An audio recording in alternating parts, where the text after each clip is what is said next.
యేసుని నీ హృదయములో అంగీకరించు. 2 సమాధానపరచు వాక్యాన్ని అంగీకరించు. ఈ 2 ప్రకటించాలి.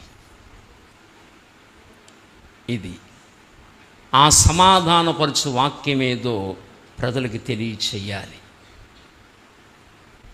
ఏదా సమాధానపరచు వాక్యం ఏది? అపోస్తలులు ప్రవక్తల ద్వారా ఇచ్చిన వాక్యం. అది సమాధానపరచు వాక్యం.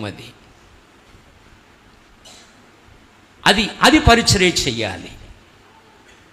దాన్ని ప్రజలకు బోధించాలి. 1 క్రీస్తుని అంగీకరించని చెప్పాలి. 2 ఆ సమాధానపరచు వాక్యాన్ని వివరించాలి.